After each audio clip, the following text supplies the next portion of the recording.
بسم اللہ الرحمن الرحیم اعوذ باللہ من الشیطان الرجیم ودت طائفة من اہل الكتاب لو يضلونكم وما يضلون الا انفسهم وما يشعرون۔ عزیز طلبہ اکرام، سبق نمبر 259، آیت نمبر 69 تا 74۔ نصارہ اور یہود کی خباثتوں کا بیان چل رہا ہے، یعنی دوسرا حصہ جس میں منکرین رسالت کی بحث۔ پہلی خباثت کہ ان کے اندر شرک موجود ہے اور دین توحید دین کامل نہیں ہے۔ تعالوا الی کلمۃ سواء بیننا میں ان کو دعوت دی گئی ہے۔ دوسری خباثت حضرت ابراہیم علیہ السلام کی نسبت دین باطل یہودیت اور عیسائیت کی طرف، اور بغیر دلیل اور بغیر علم کے۔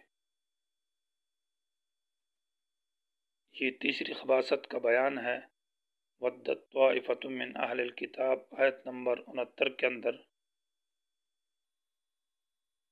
کہ تضلیل الناس یا اضلال الناس، لوگوں کو گمراہ کرنا۔ تو گویا کہ یہ ماقبل کے لیے دلیل ہے کہ ابراہیم علیہ السلام کو دین باطل کی طرف کیوں منسوب کرتے ہیں۔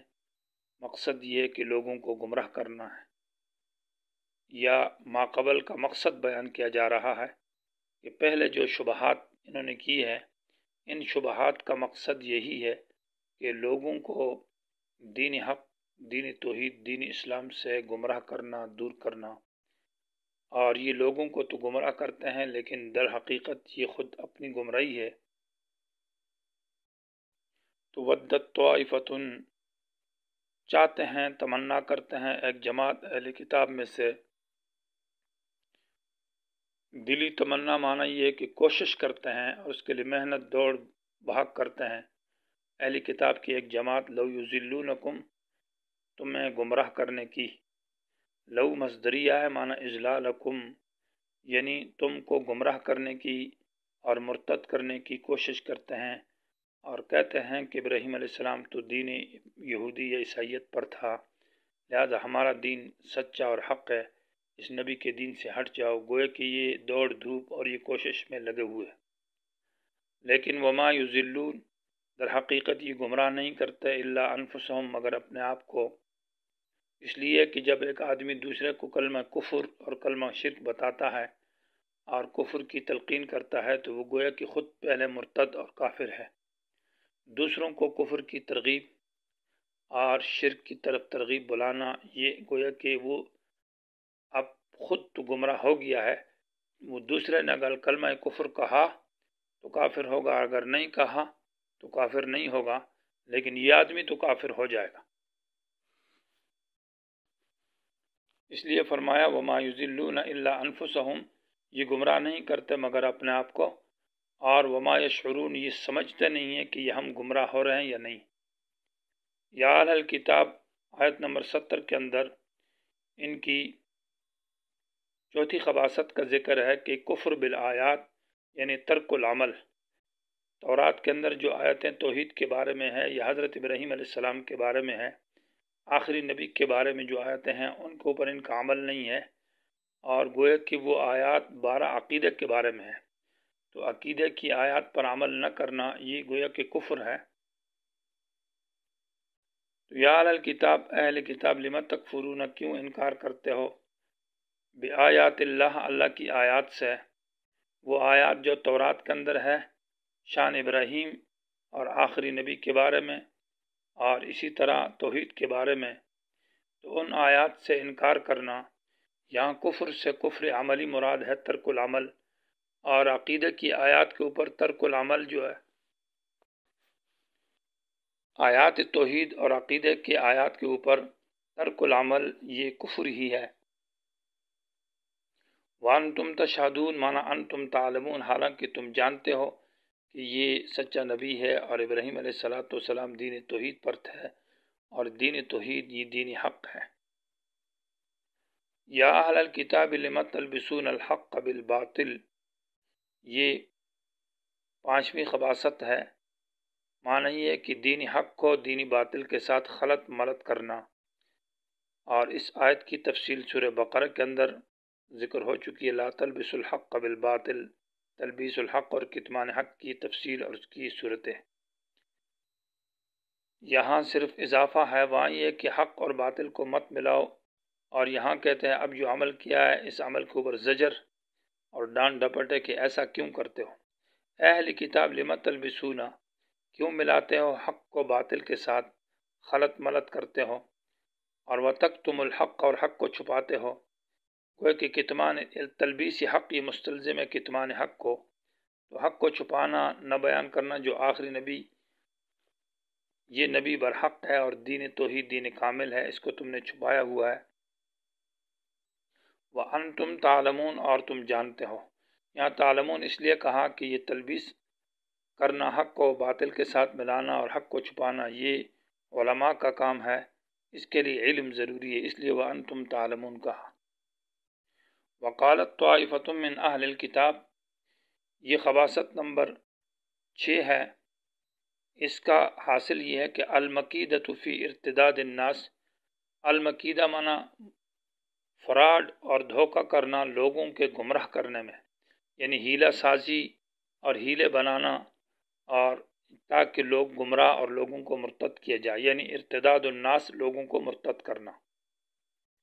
تو یہود اور عیسائیوں میں سے ایک جماعت علماء کی، ان کو بڑے علماء چھوٹوں کو کہتے جاؤ نبی کے درس میں بیٹھو دن کے اول حصے میں، اور آخر عصر کے وقت انکار کر کے آ جاؤ، تاکہ لوگوں کا اعتماد اس پیغمبر سے ہٹ جائے کہ دیکھو یہ تو علماء ہے، بڑے لوگ ہیں، جب یہ بیٹھے اور انہوں نے نبی کو پڑھا اور سنا تو پھر اٹھ کر چلے گئے، اس کا مطلب یہ ہے کہ یہ دینی حق نہیں ہے، کیونکہ ہم تو عوام لوگ ہیں، سمجھتے نہیں ہیں، اور علماء جب اس کو نہیں مانتے تو مطلب یہ برحق نہیں۔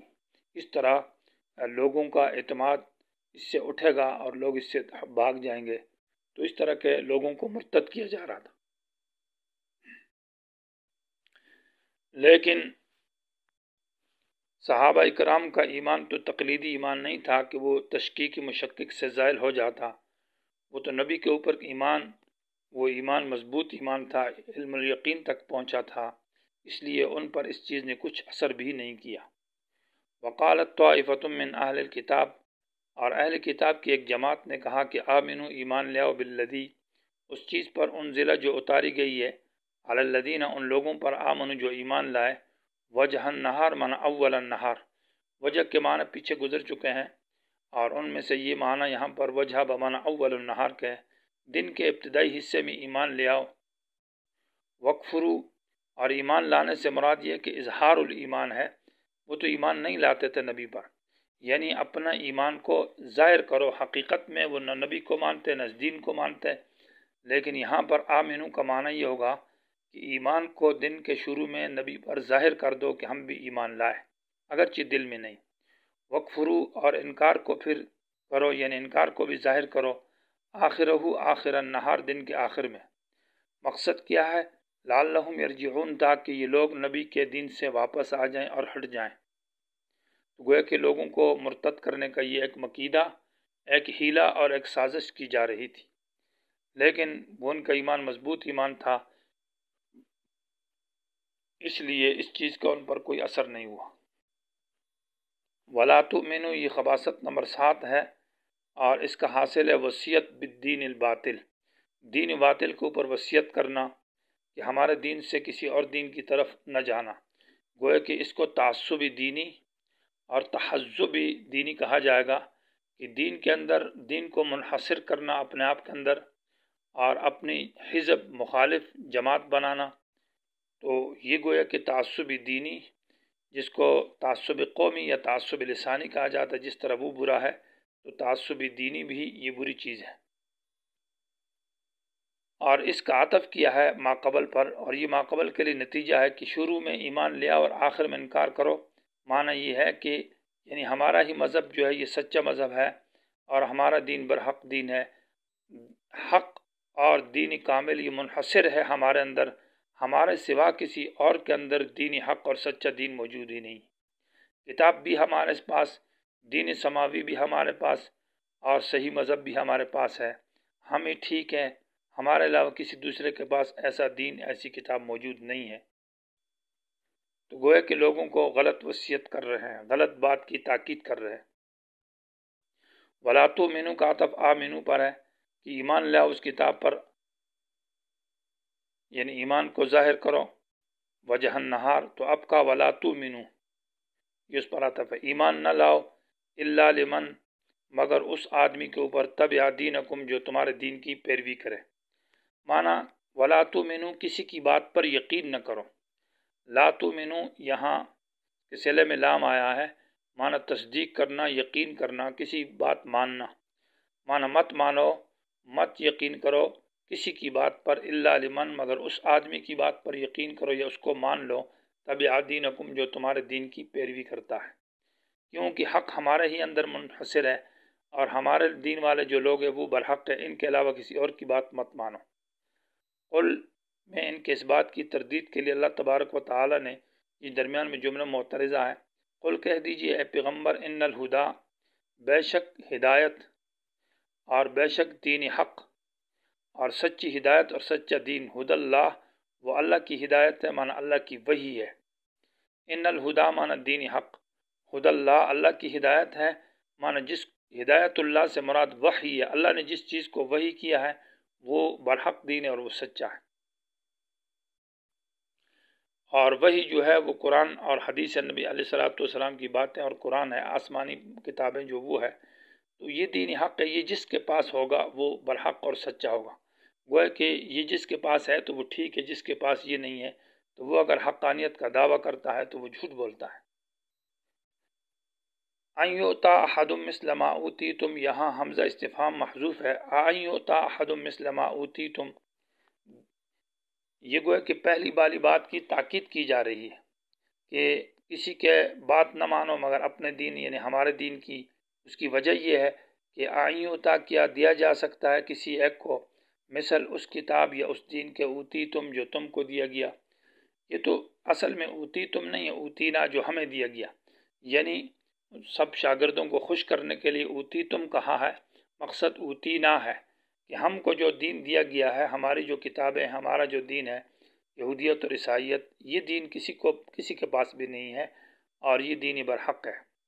او یحاجوکم عند ربکم کیا غالب آ سکتا ہے دلیل میں تم پر تمہارے رب کے ہاں کوئی، معنی یہ ہے کہ ہمارے ساتھ کوئی مناظرہ بھی نہیں کر سکتا، ہمارے ساتھ کوئی حجت بازی بھی غالب بھی نہیں آ سکتا اور ہم پر بحث مباحثے میں غالب آ جائے، ایسا بھی نہیں۔ ہمارے دین اور ہماری کتاب جیسی کتاب بھی کسی کو نہیں دی جا سکتی، اس لیے کسی اور دین پر یقین نہ کرنا، باور نہ کرنا، صرف اپنے دین پر ڈٹ جاؤ۔ گویا کہ یہ تعصب اور تحزب اور ڈلہ بازی جس کو کہتے ہیں یہ وہ۔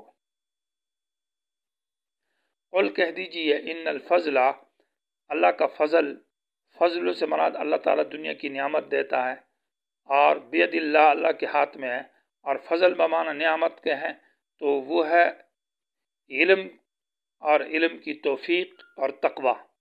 تو ان الفضل علم، صحیح علم ہو گیا، علم کے اوپر عمل ہو گیا، اس طرح تقوی ہو گیا، بید اللہ یہ اللہ کے ہاتھ میں ہے، یوتی ہی یہ دیتا اللہ من یشاء جس کو چاہتا ہے۔